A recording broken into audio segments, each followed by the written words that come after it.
Welcome to the Sex, God, and Chaos podcast, a conversation built to help you address the mess, connect the dots, and defeat addiction. Doing your work matters because if nothing changes, then nothing changes. Life is tough and we're here to help. I'm your host, Ben Derrick, and as always, I'll be joined by Roan Hunter. Let's jump right in. Roan back in the podcast studio for Sex, God, and Chaos podcast. This is one of those things in my life I'm having an absolute blast doing. Dude, it is fun. I mean, where else do you get to say sex, God, and chaos all in one sentence? Yeah. It's just one of those things like, hey, did you know I'm on the Sex, God, and Chaos podcast? The great part about it, though, is that we just have these incredibly high caliber guests coming in. And one of the things that rolls out every episode is that they have done their work. The language that we use, they have done their work. Man, that is so true. And, today's guest is Rob Lohman. Rob's got a book out around recovery. He'll talk about that in the podcast. But he's just one of those guys, he has done his work. He didn't read this stuff in a book or something. Well, totally. The take that he has on rock bottom, I've literally never heard before. And you realize, like, there's a guy who's been there. But he says, and we'll get to this in the interview, but he says there's nothing really sacred or holy about waiting for someone to hit rock bottom. Which I'm like, well, when you put it that way, but he talks about lifting rock bottom up, and it felt like we really connected with that analogy, the way that he was getting it across. Oh, yeah. And I think we'll have to title this episode Pirates of Mississippi. Hopefully one of our previous guests and friends, Nate Larkin, won't be too upset. No copyright infringement there. No. And you'll see why as you listen to this episode. Yeah, a man whose dog literally saved his life. Let's dive in. Man, excited to have Rob Lohman with us today on the Sex, God, and Chaos podcast. Rob, I've heard your story, and you're like I always say, if you go see somebody as a counselor, coach, and if they haven't done their own work, you need to kind of back out of the room, put your hand on your wallet, don't trust them. If they read all this stuff in a textbook, they're dangerous. So, man, just glad to have you with us today. Yeah, I appreciate that. And it's funny. I remember when I was sitting in a room once going through it was kind of like some parent education counseling, right? And the person that was teaching the class wasn't married, didn't have kids, and they were teaching this class on parenting and marriage. And I'm thinking, what are you doing here? So thank goodness I've been through like the gates of hell a few times in addiction and recovery to bring that experience to people when I sit down with them. Oh yeah, it's like those of us that have done the work. We've stormed the gates of hell with a water pistol, but we're storming, right? We're in it. So, man, if you if you could just kind of give us the kind of cliff notes of your story, and tell us about the work that you do, and then we'll talk about the book that you've got out as well. Yeah, I appreciate that too. And I'll throw this out there real quick in the beginning because some people start a podcast or listen to it, and the baby cries, the doorbell rings, and they forget to come back. So I want to give a free gift to your people, for your listeners. They can go check it out, and we'll get into the story in the book. But if people go to freerecoverybook.com, now that domain name will change what's actually downloadable, but freerecoverybook.com is just a cool way to say, hey, let's connect. Thanks for tuning in and all that good stuff. So that's for your guests, your listeners that tune in. And yeah, man, the story has just been crazy. My story mainly involves alcohol, drugs, gambling, and sex. So let's just throw all those in there together for the cornucopia of. So I understand you're an equal opportunity addict. Yeah, right? and anything that gets me out of my current situation, I was all for it at one time in my life. Yeah, all of the above. Yes, that's right. I will take that. Just check the bottom box, and we're good to go. Mm-hmm. But yeah, I grew up in a Christian home in Fort Wayne, Indiana, and there was nothing crazy that happened in my life. Just family, love, God, church, and alcohol. And But alcohol was never like an evil thing for us. It was just it was attractive. There were parties my parents had, and I was just attracted to the allure of alcohol. So I didn't have a moment in time where it was like, man, I need a drink to cover up what happened in my life. So I say that because some people have had that, and some people think, oh my gosh, there had to be a traumatic moment. Well, there really wasn't in my life. It was just alcohol, and then I created my own traumatic moments with everything else that ensued. But I was 14 years old. It was my first drink, and I always say alcohol had me at, and then I drank it, and I was like, man, this stuff's pretty good, and it helped me through a lot. Yeah, it seems to have that effect. You've heard my story, and yeah, I could have gone down that path. I did through high school and then some of college, but then I became a specialist and moved into just being a specialist in my sexual addiction. You were a generalist, I think. Yeah. Yeah, I was. I mean, I enjoyed alcohol, I enjoyed drugs, I enjoyed gambling, and I enjoyed sex. So, all those things, but in some of them stuck in different parts of my life, two different categories, right? But high school was just a big party. I mean, I drank and drove all the time.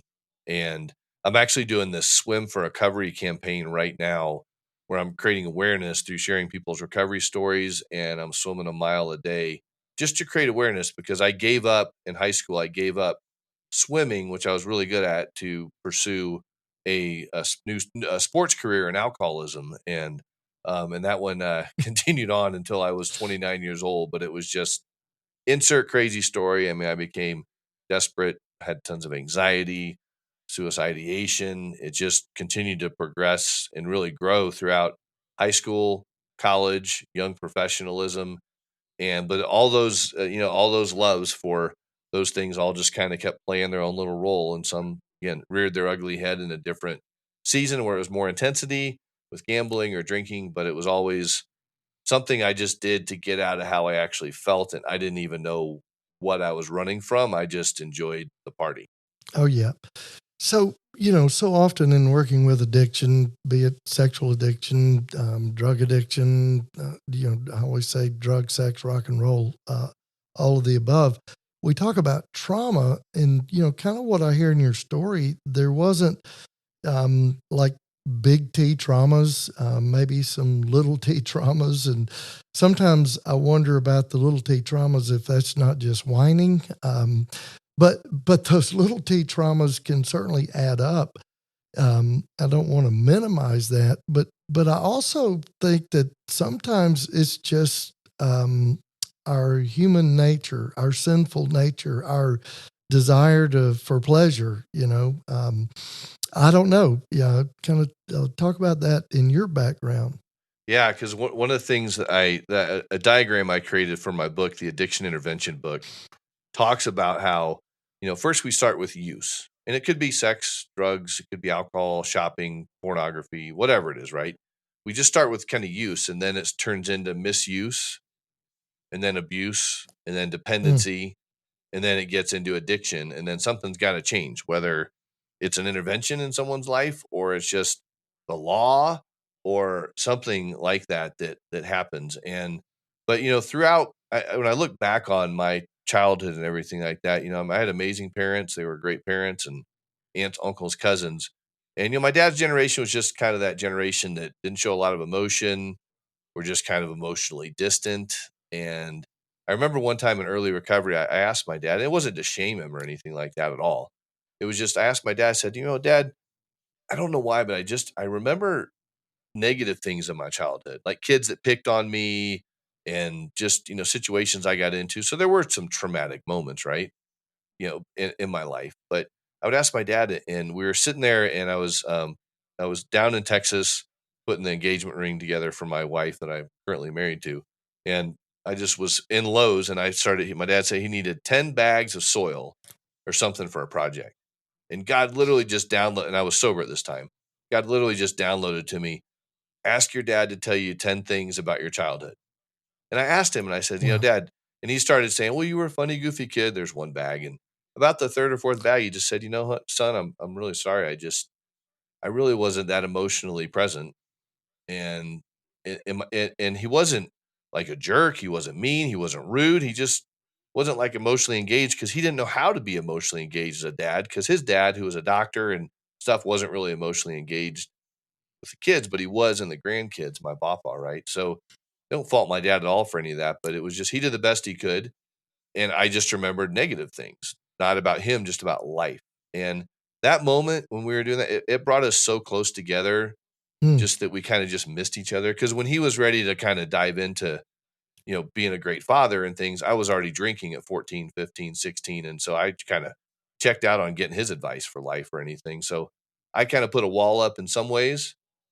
Maybe I feel like I knew what was best for me, but that was just kind of my journey. I was never disrespectful to authority or men or anything. It was just, I just liked drinking and doing what I was doing. And in the background, Roan, was I grew up as a Christian. So I knew I was living a way I shouldn't be or didn't want to be living, but I was just figured that would change some point in my life. And it just didn't until the walls came crashing down in my addiction later on. But yeah, what a lonely journey it was. Even though I had a million acquaintances, I was lonely. And your story kind of illustrates that fact that it's not always some deep-seated trauma and child abuse and all of that. I mean, that stuff is obviously real, but there's also just that part of it that it's our peers and pleasure, as I often say, and we just kind of get sucked into that, and then we wake up one day and it's like, how did I get here, right? And got to find a way out. And that's that hitting the wall, hitting rock bottom. I always think it would be great if somebody could avoid that, but I'm not so sure that that's not necessarily God's plan A up Yeah. against our plan B, right? Yeah. Yeah. It And a lot of usually families takes that pain. Yeah, well, a lot of families call me as an interventionist and they need help, whether it's, sex, porn, affairs, alcohol, gambling, drugs, whatever it is. They'll call and after some of the conversation said, well, maybe we're not ready. We might just wait till my loved one hits bottom. Right. And I ask the question, I say, why do we need to wait till someone hits bottom? Why don't we bring the bottom up to your loved one, serve it on a nice little platter as a gift and say, hey, here's an opportunity today, right now in this moment, even people listening to your show, you can change the trajectory of your life right now, today, by getting some help. And then you get to decide whether you want the help or not. And those are the stories I tell in the addiction intervention book, is just stories like that of, here's an opportunity to get help. And families, how do you help a loved one that's struggling? And then the cool thing about that, Roan, is whether they accept help or not, they can look back on that date and time in their life and say, man, my family did everything they could to show me how much they loved me into recovery, and I chose to stay in my addiction. But they did try to do something, and I said, no, not yet. And then later on down the road, people come back and say, yeah, I'm ready for some help, or they go that day or whatever. And the situations are totally this broad spectrum. So I will never, ever say, like some other colleagues in this industry will say, I have 100% success rate and no one's ever said no. I can't really tell you that, Roan, but I can tell you that when you put the right things in place, people can change. And I mean, I've had family members have had interventions on them, and no one ever intervened on me, really. It was just kind of, Rob was just doing his thing, and I'm sure people said stuff, but the key to addiction, are you ready for this, Roan, and people listening? The key to addiction is always have someone around you that's worse off than you, and the attention will not be on you. That's actually bad advice. Amen. Yeah, life lesson. So you got a good life lesson 101 for all our listeners. Yep. I love it. But that seems to be, what we do. It's just, point the finger in another direction or blame somebody else. Typical, addict behavior. I always just, I like the term, we go live in the victimhood. That's addict behavior. We're just living life as a victim and blaming others for all of our problems. And so when you say kind of bring the bottom up, let's unpack that a little bit. What does that look like? Yeah, well, you hear so many people just say, well, we're just going to wait till they crash and hit bottom. When the sad thing is, bottom could be death, bottom could be prison, bottom could be accidental child abuse, bottom could be a lot of things that we don't really need in our life to get the message. So when you can package something really nicely together and say, honey, husband, wife, grandpa, grandma, whomever it is, coworker, boss, says, hey, we're just so concerned right now. And it's kind of the L in my Lifted from the Rut intervention stands for listen with love. We got to listen with love and hear the pain behind the family member or the loved one and just say, okay, let's put together a plan that says option A. And I connect this a little bit. Do you remember the old show called The Biggest Loser? Kind of like people went to the kind of fat farm for like Oh yeah. 30 or 60 days. And all they did was work out, eat healthy, all that stuff, right? And they come out and they're just all sexy and built. And wow, wouldn't we all like to do that? Right. And then that's kind of like recovery in some ways. You can get a fast start, work through your trauma, understand from where you came, understand where you can go in a short, concise amount of time. Or like The Biggest Loser, the opposite of that is to go to the gym for 30, 45 minutes a week, maybe once or twice a day, still eat fast food, never get anywhere. And a year later, you're like, why don't I look any different? Because you didn't do anything. And so my whole thought is, how can we get the best, fastest, most effective recovery in place? Again, no matter what addiction we're talking about, how can we ramp it up, work through the trauma, understand from where we came, figure out how do we get a great community around us, and then where are we going to go from there? So I call that like the trifecta of recovery. We have counseling, community, and coaching. And that's what I want to offer people in an intervention with the family and their loved one. And it happens so many different ways. I mean, I talk about all the different scenarios in the book, but if we can ramp it up and get to a healing place faster, then guess what? Wait, whatever month we're in, whatever month you're listening to, let's say Christmas is around the corner. Wouldn't it be great if Uncle Billy didn't come and smell like alcohol and pass out into the Christmas tree again this year? Let's get him sobered up, but also help him or her figure out who they are. And if we can help them figure out who they are, and of course, as a Christian, I'm all about identity in Christ. And not everyone that comes to me cares about God or Jesus or anything. They just want help, and that's fine. Like 45% of my clients could care less about Christianity, but they know I care about it. They just appreciate the fact that I'm good at what I do and try to help move them along. So there's not one answer to how to help somebody, but good news is there is a way to help people, and that's what we want to offer people. I mean, your book's doing great things out there, helping people and understanding the thing you went through, and you and your wife, and what a cool story. I loved interviewing y'all on my show, and just hearing your whole journey. It was a lot of fun. Yeah, this work that you do, that we do. I mean, that's one thing I say all the time. It's hard, no doubt. We're dealing with tough situations. But man, it is fun because, every now and then you see somebody's life really change and they begin to do life different. And I mean, there's nothing greater. I just always say, I believe that the glory of God is a man fully alive, living life to the full.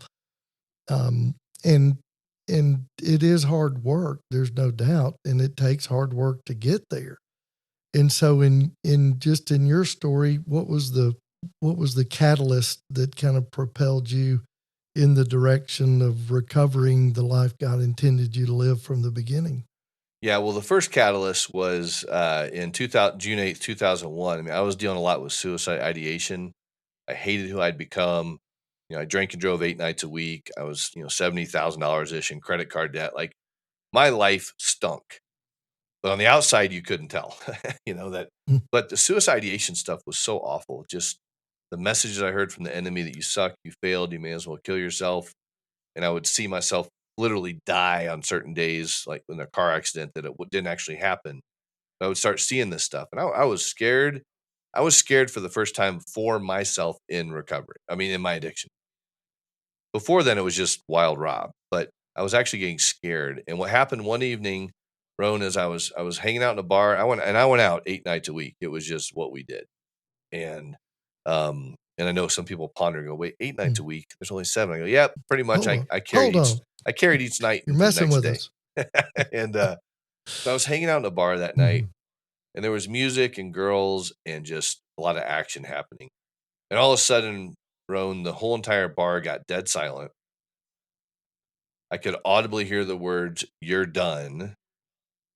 And then the bar got really loud again. And I looked around, and I'm pretty sure I was the only one that happened to. And I looked at my friend Sean. I was like, dude, I got to go home. I think I'm finally done drinking. And I had never, ever, ever said that before in my entire life. But something shifted. And he looked at me and he laughed and said, we'll see you tomorrow. And I went home feeling like I was two different men. I was something that just happened in the bar guy, and then the guy that was highly intoxicated. And I drove home, and the next thing I knew, I'd walked up 12 stairs to my one-bedroom apartment and put 350 pounds on the barbell in complete desperation and just isolation and just done, exhausted, just done. And I picked up that barbell and I just unhinged my elbows to drop it across my chest and kill myself that evening. And the beautiful thing that happened in that moment was, because see, I believe God carries the weight of the world. And in that moment, God held the barbell, stopped time in my apartment, looked at my dog Jake, and just said, go save your dad. And so my dog comes over and starts nudging my knee with his head, and those deep wisdom eyes of a puppy dog, right? Just kind of, what are you doing, Dad? And my first thought was, who the heck is going to feed you tomorrow? And then I started thinking about good stuff in my life, like my mom and my dad and my brother, right? And then literally God just put that barbell back on the rack for me. And that was the first night I had slept in peace in a couple decades, probably. Mm. And it was amazing. Like I literally, I mean, I just felt God's presence and felt him loving me. And to take a guy that could drink two bottles of scotch or a couple of cases of beer in a day, sales, marketing, partying kind of guy, and to remove that from me on June 8th, 2001, completely gone. I haven't had a craving in 21 years. It is just, I can only attribute that to God. And then came the real work of mental health and stuff, which, as later on in my story, mental health took a big toll on me 11 years later. But June 8th, 2001 is my freedom, my divine freedom from any substances, tobacco, nicotine. I mean, drugs, alcohol, any of that stuff was just gone. So awesome. Love your story.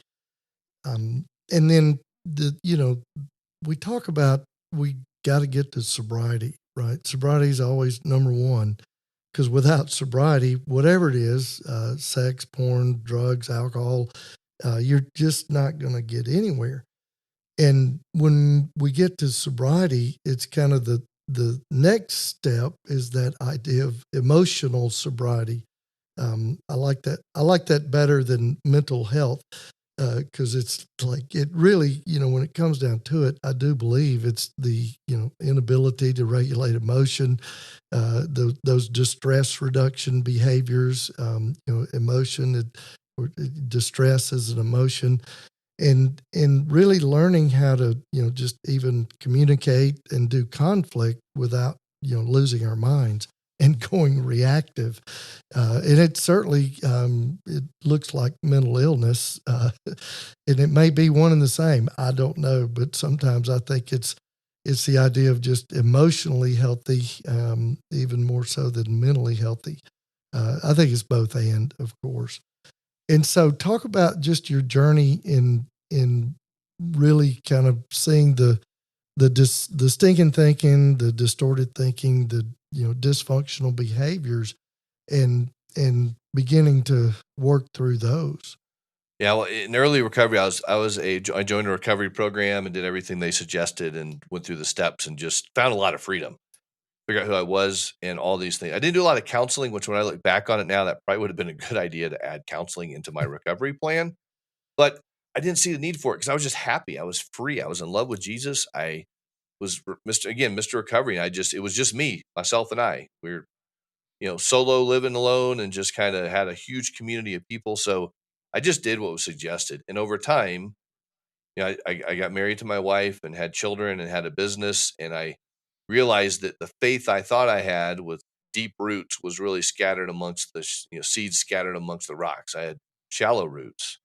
I didn't dig deep and grow in my faith enough. And so over time, I stopped doing the things that were good for me. I stopped going to recovery meetings. I did start seeing a counselor, but then I stopped doing that. And I stopped going to men's groups because I was too busy, Roan. I was too busy to go to those things that were good for me. And long story short, I had a mental breakdown in 2012. and so many details in this, right? But I had a mental breakdown in 2012, snapped and made a really bad decision. And I don't know if it was a decision really. I just snapped and it was a mental blackout and just kind of life crashed down. And ended up, nobody got hurt, thank God. And, no lives were directly, like completely ruined, if you will. A huge impact on my community. But I ended up going to prison for 10 and a half months on a 13-year sentence. And while I was gone, I read the Bible front to back. I figured out who I was again because I had the time. Meanwhile, my wife's home being a single mom and taking care of all the stuff. It was hard on her, very hard on her. And it was almost easier on me being in prison than it was, dealing with that on the outside. And but I figured out who I was. I figured out the most important thing in my life is who I am in Christ. And now the way I live my life, I live my life for God. I'm out there helping people, and anything that comes. Now, this is taking work, Roan, because I've still dealt with suicidation throughout the years, and I broke free from gambling addiction, thank God, because that was harder than substances. But what I realized was what this above my computer, I have who I am in Christ. Anything that comes against that stuff is I poo-poo it and I throw it away. It's gone. It'll come in and go out instead of come in and hibernate for a winter and remind me how horrible and awful and what a loser I am and all that stuff. I just quickly say, no, that's not true. That's not true. And I hold the truths that God says about me. And that's the way I choose to live my life now. That's the way I choose to try to coach people and help them move forward and figure out who are you. So I'm all about hope, identity, and purpose. And that's the mission I'm on now, is to share that with people at men's retreats, churches, high schools, middle schools, and just talk about hope, identity, and purpose. So powerful.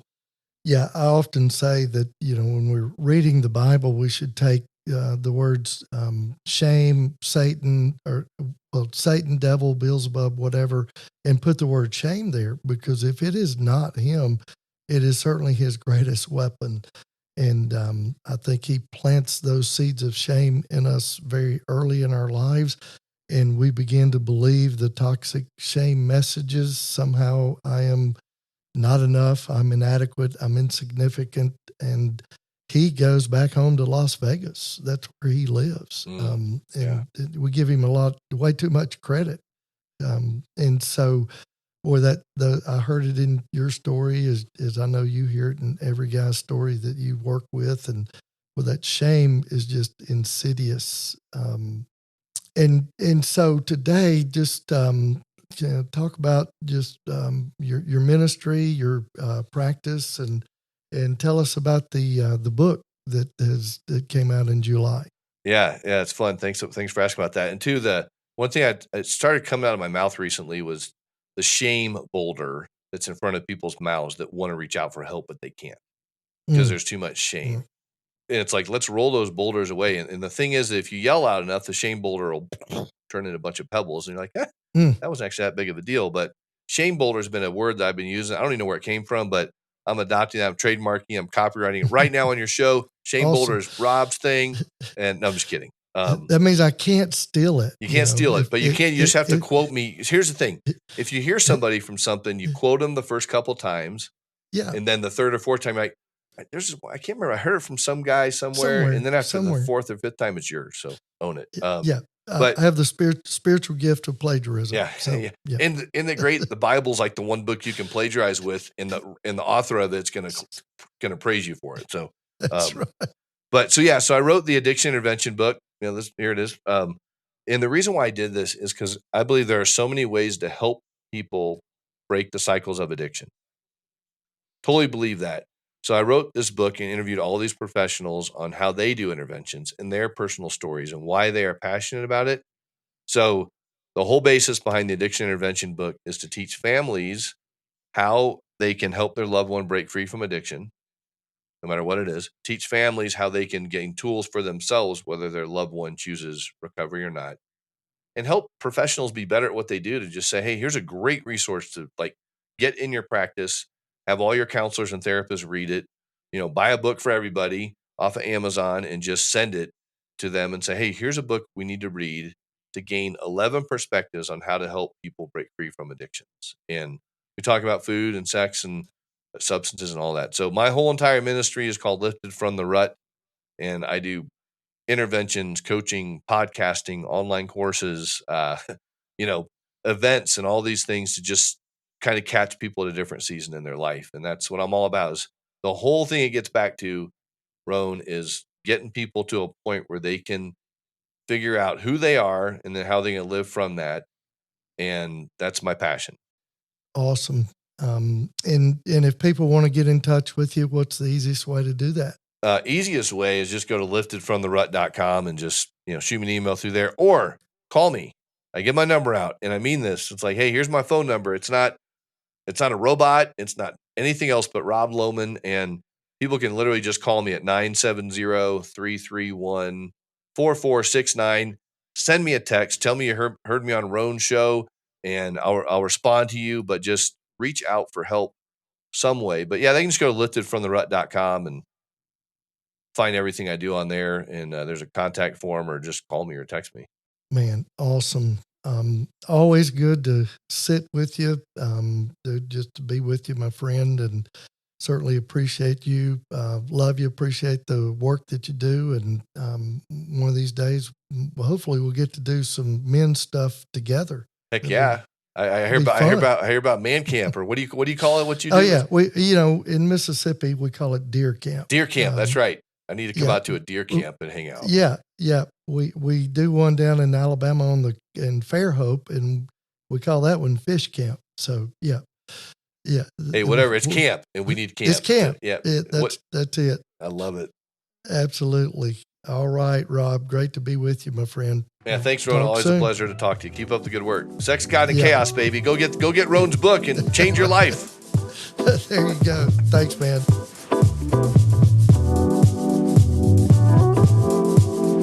To learn more about what you've heard today and to engage with the Sex, God, and Chaos team, visit sexgodchaos.com.